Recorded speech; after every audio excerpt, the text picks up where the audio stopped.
Hello students, welcome back everyone to Arman Educational Tutorials. How are you all? I hope you're all doing well and staying healthy by the God grace. So students, today's our topic is television by Roald Dahl.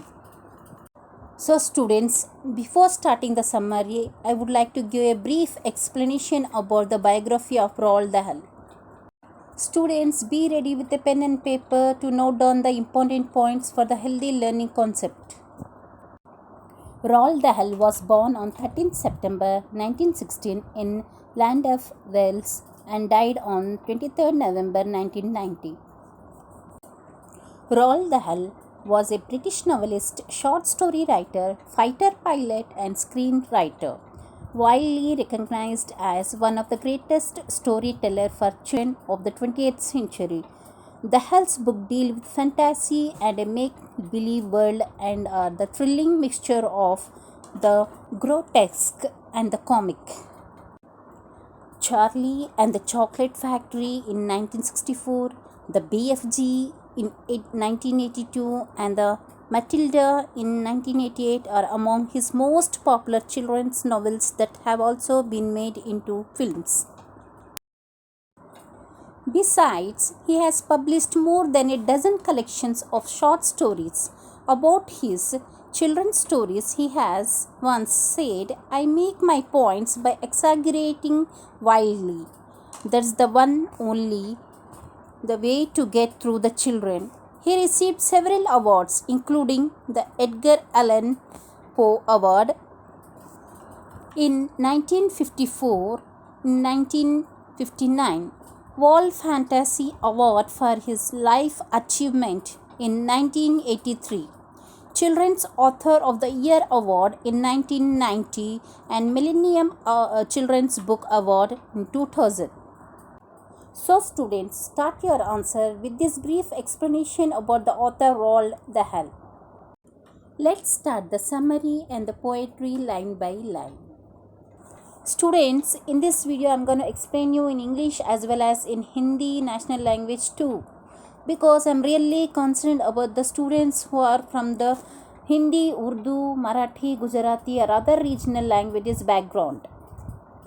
Let's start the summary. The poem Television is extracted from his collections of poems Revolting Rhymes in 1982. It is a stingent satire on television. In this poem, the poet criticizes children's addiction to the television. The poet points out how television crushes the creativity and spontaneity of children. The poet is addressing and advising to the parents to warn their children away from the television if they want their children to grow up with healthy minds and healthy bodies. Now let us read the poem and understand the meaning.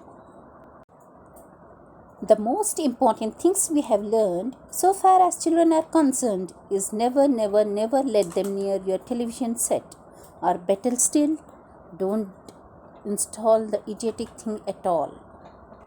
Here we go with the meaning of these lines. Television is one of the most relevant poems of our time. The poem is addressed to the parents and it takes a comic look at a serious problem among young children today. It warns us about the dangers of watching television excessively. TV robs our minds of the power of imagination and creativity. Dahl advises from his experience that people should never ever allow their children to go near the television set.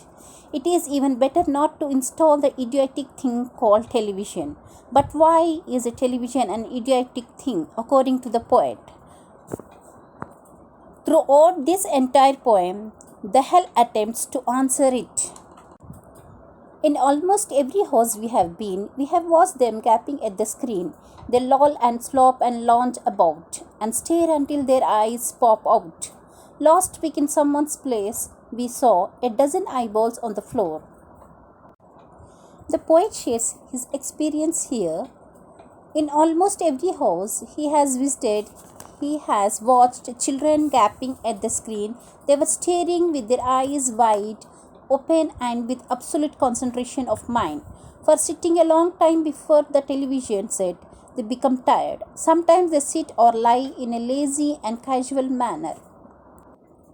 But still, they stare at the television until their eyes are too tired to watch anymore.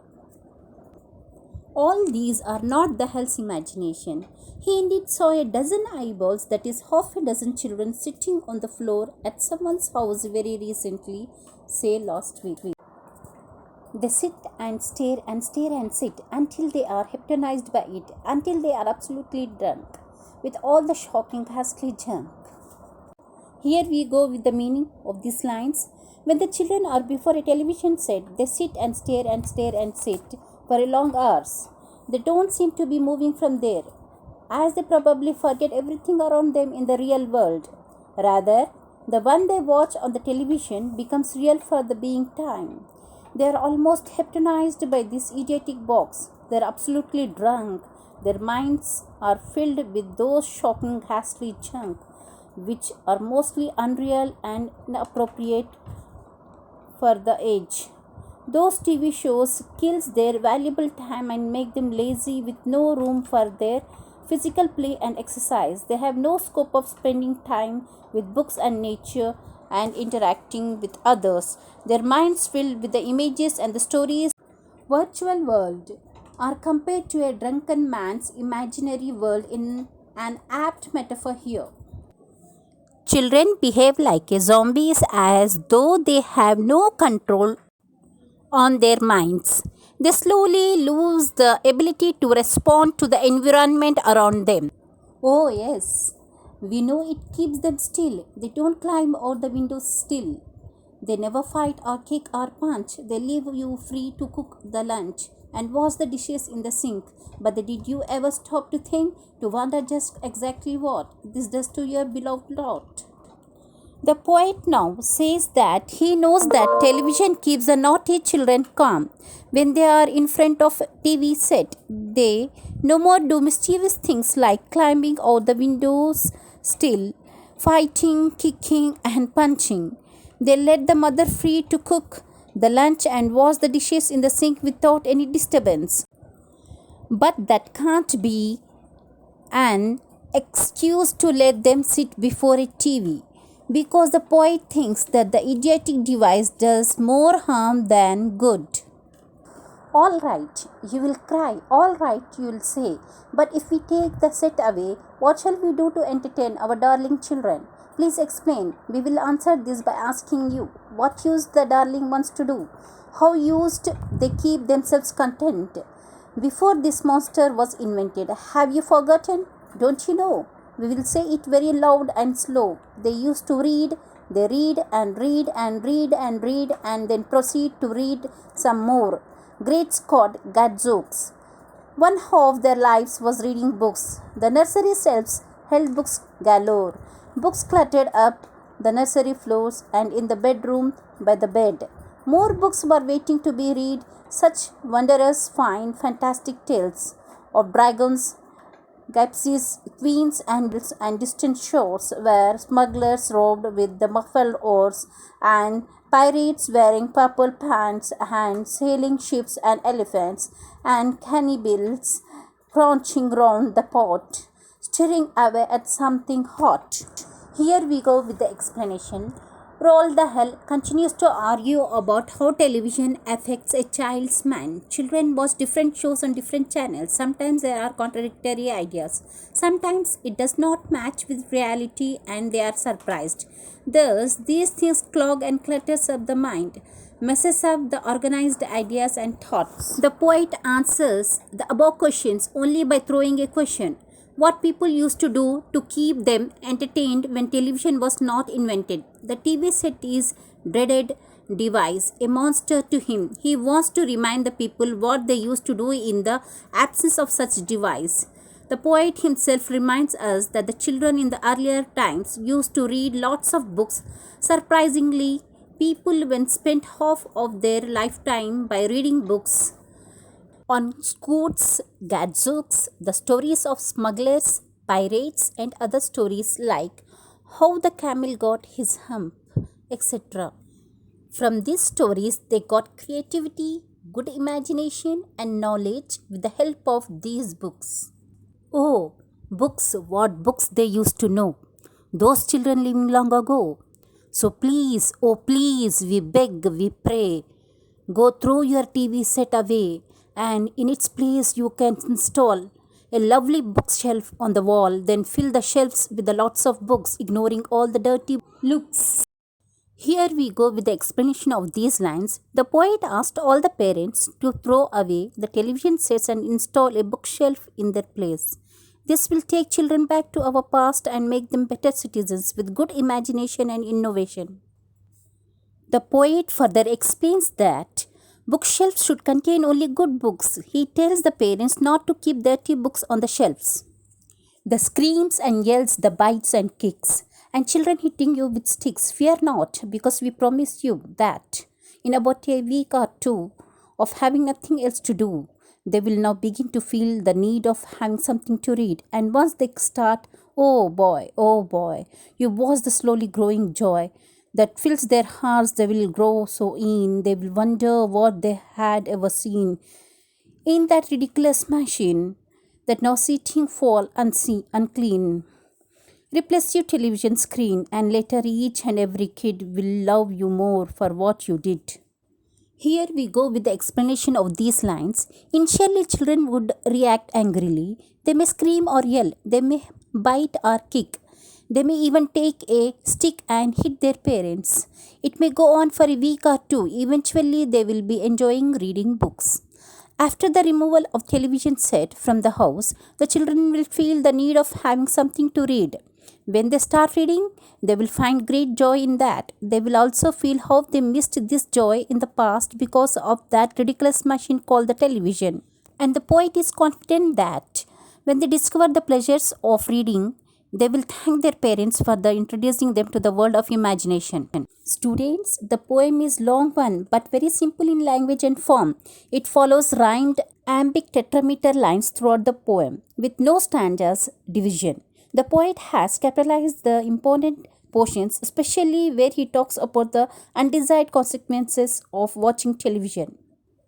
Hello students, स्वागत है आप सबका अरमान educational tutorials में। कुछ बच्चे हैं जो उर्दू, हिंदी, गुजराती, मराठी और भी रीजनल मीडियम से पढ़े हुए हैं। उन्हें दिक्कत हो रही थी इंग्लिश समझने में। तो क्या है ना, उन स्टूडेंट्स ने मुझसे रिक्वेस्ट की, मैम आप तो अच्छा एक्सप्लेन कर रहे हो इंग्लिश में, लेकिन अगर आप हिंदी में एक्सप्लेन करेंगे तो ज़्यादा बेहतर होगा समझने के लिए। तो फिर मैंने उनके रिक्वेस्ट पर हिंदी में एक्सप्लेन करना स्टार्ट किया। तो चलिए शुरू करते हैं। आज की इस वीडियो में हम एक्सप्लेन करने वाले हैं पोएम टेलीविज़न, जो कि रोल्ड दहल के द्वारा लिखा गया है। सो स्टूडेंट्स, इस पोएम में जो पोएट है रोल्ड दहल, वो जो टेलीविज़न द्वारा जो बच्चों पे बैड इफ़ेक्ट पड़ते हैं उसके बारे में समझाया है। सो स्टार्ट करते हैं कि काफ़ी समय बाद अब हमें ये सीखने को मिलती है कि क्या है कि अब हमें अपने बच्चों को टीवी सेट के पास नहीं जाने देना चाहिए। तो यहाँ पे जो पोएट है वो टेलीविज़न के बारे में बताते हैं कि ये जो टीवी है वो बच्चों के लिए अच्छा नहीं है। लेकिन अब जो है टीवी का आविष्कार तो हो चुका है। अब जो है जितना हो सके बच्चों को टीवी से दूर रखना चाहिए। और आज अभी टीवी सभी घर में तो है, और हम देखते हैं कि सभी जो है बच्चे जो है टीवी देखते रहते हैं, और बच्चों और टीवी में जो गैप होता है वो बहुत ही ज़्यादा कम होता है। और जो बच्चे हैं वो टीवी देखने में इतने मगन हो जाते हैं कि उन्हें अपने आसपास का कोई सुध-बुध ही नहीं होता है, और वो किस तरह से बैठ जाते हैं। वो अपने ही सिचुएशन में बैठ जाते हैं, लेट जाते हैं और टीवी लगातार घूरते रहते हैं। आपने देखा ही होगा, छोटे बच्चे जो है जब वो कार्टून देखते हैं टीवी घूरते रहते हैं, जैसा मन करता है वैसे ही बैठ जाते हैं, और जब तक घूरते हैं जब तक आइज़ जो है वो बाहर ना आ जाए। यानी कि यहाँ पर पोएट का कहने का मतलब जो है ज़्यादा टीवी देखने से बच्चों की जो आईसाइट है वो ख़राब हो जाती है। पोएट जो है डज़न बच्चों को टीवी घूरते हुए देखा है कि वो टीवी देखते हुए इतना हिप्नोटाइज हो जाते हैं कि हिप्नोटाइज मतलब यह है कि और किसी चीज़ के बारे में नहीं सोचते, सिर्फ टीवी के बारे में ही सोचते रहते हैं और उन्हें किसी भी बारे में क्या हो रहा है आसपास कुछ भी पता नहीं होता है। वे बैठे रहते हैं इस तरह जिस तरह एक शराबी नशे में होता है, उसे आसपास का कोई सुध-बुध नहीं होता है और वे ज़ॉम्बीज़ बन जाते हैं। यहाँ पे पॉइंट शॉकिंग है कि किस तरह बच्चे टीवी में खोए हुए रहते हैं। वो एक जगह बैठे रहते हैं, वो फाइट नहीं करते, उछल कूद नहीं करते, दौड़ते नहीं। और यहाँ पोएट ने पेरेंट्स के बारे में बताते हुए कहा है कि पेरेंट्स बच्चों को टीवी चला के दे देते हैं ताकि वो एक जगह बैठे रहें, डिस्टर्ब ना करें, ताकि उन्हें लंच बनाने में और बर्तन धोने में आसानी हो जाए, ताकि वो अपना काम आसानी से कर पाए। लेकिन आपने कभी सोचा है बच्चों को टीवी देखने की लत लग जाए तो आप कैसे रोक पाएंगे? यानी कि आप अपने ही बच्चों को गलत आदत डाल रहे हो। यहाँ पे पोएट के कहने का मतलब जो है, यानी कि जब बच्चे टीवी देख रहे होते हैं उनकी जो समझ है कहीं ना कहीं इमेजिनेशन पावर समझ जो है फ्रीज़ हो जाती है, ख़त्म हो जाती है। जब बच्चे फ्री होते हैं, इमेजिनेशन करते हैं, सोचते हैं, तो कहीं ना कहीं उनके थॉट्स और आइडियाज़ में डेवलपमेंट होती है, इंटेलिजेंस में डेवलपमेंट होती है। यानी कि इस तरीके से बच्चे की जो इंटेलिजेंस है टीवी देखने से कभी भी डेवलपमेंट नहीं होगी और बच्चों का माइंड इतना सॉफ्ट हो जाता है जितना कि पनीर, क्योंकि टीवी देखने में कोई मेहनत तो करनी नहीं पड़ती, कोई एफर्ट नहीं करना पड़ता, यानी कि इमेजिनेशन करना पड़ता तो माइंड को जोड़ना पड़ता है। टीवी की आदत ऐसी पड़ जाती है तो दिमाग पर जोर ही नहीं दे पाते, इससे उनके माइंड को दिमाग को जंग लग जाता है। इससे जो बच्चा है वो ज़्यादा सोचेगा नहीं, सिर्फ देखेगा और वो कोई काम नहीं कर पाएगा। यहाँ पोएट कह रहे हैं कि मैं समझ सकता हूँ, पेरेंट्स ये कहेंगे अगर बच्चे बोर हो रहे हैं तो हम उन्हें टीवी ना दिखाएं तो उन्हें कैसे तरह एंटरटेन करें। यहाँ पोएट सवाल करते हुए जवाब दे रहे हैं कि ठीक है, मुझे आप ये बताओ कि पहले बच्चे जो है वो क्या करते थे जब टीवी जो ये मॉन्स्टर है जब ये नहीं इन्वेंट हुआ था, तब बच्चे क्या करते थे? वो पढ़ा करते थे, स्टोरीज़ पढ़ते थे। इवन नर्सरी क्लास में भी उन्हें इतनी बुक्स होती थी कि बेड पर शेल्फ में जहाँ वहाँ बुक्स फैले हुए होते थे और भी अलग अलग टॉपिक्स के बुक्स होते थे जो वेटिंग में होते थे और इंडोर गेम्स आउटडोर गेम्स खेला करते थे जिससे उनकी फ़िज़िकल एक्टिविटी भी होती थी। और आजकल के बच्चों को कोई फ़िज़िकल एक्टिविटी नहीं होती है जिससे उनको हेल्थ इश्यूज़ भी होने लगती हैं। इसीलिए पोएट यहाँ पे विनती कर रहे हैं कि टीवी सेट हटाकर उनकी जगह पर बुक शेल्फ्स लगा दीजिए, उसमें अच्छी अच्छी पढ़ने की बुक्स रख दीजिए। और कह रहे हैं कि इस नए चेंज को बच्चे इजीली एक्सेप्ट नहीं करेंगे, लेकिन 1-2 हफ्ते में कुछ करने को नहीं होगा टाइम पास करने के लिए तो वो बुक्स पढ़ना शुरू कर देंगे। वे टीवी भी बुक्स टाइम पास करने के लिए देखा करते थे। बुक्स पढ़ने से उनके माइंड में अलग अलग तरह के क्वेश्चंस आएंगे, सवाल आएंगे, वो सवाल क्लियर करने की कोशिश करेंगे, उनके जवाब मिलेगा, उससे उनके माइंड का डेवलपमेंट होगा। जब उन्हें बुक्स की इम्पोर्टेंस का एहसास होगा तब उन्हें रियलाइज़ होगा कि उन्होंने टीवी देखकर कितना टाइम वेस्ट किया और बच्चे पेरेंट्स से ज़्यादा प्यार करने लगेंगे और समझेंगे कि पेरेंट्स जो भी करते हैं उनकी भलाई के लिए करते हैं। मैंने आप लोगों की हेल्प के लिए यहाँ पे समरी दी हुई है, इसे फॉलो कीजिए, नोट कर लीजिए। आई होप आपको ये पोएम समझ में आ गई होगी। अगर आपको ये वीडियो अच्छी लगी है तो लाइक, शेयर और सब्सक्राइब कीजिए फॉर अपकमिंग डिटेल्स। अगर आपको कोई डाउट है तो आप कमेंट बॉक्स में पूछ सकते हैं, डाउट क्लियर कर दिया जाएगा। ऑलरेडी मैंने द फ्लावर और इकोलॉजी पोएट्री अपलोड कर चुकी हूँ और आगे आपको prose the kite maker and the fringe benefits of failure and the importance of imagination भी प्रोवाइड कर दिया जाएगा बहुत जल्द। Thank you for watching. Meet you in the next session with new topic.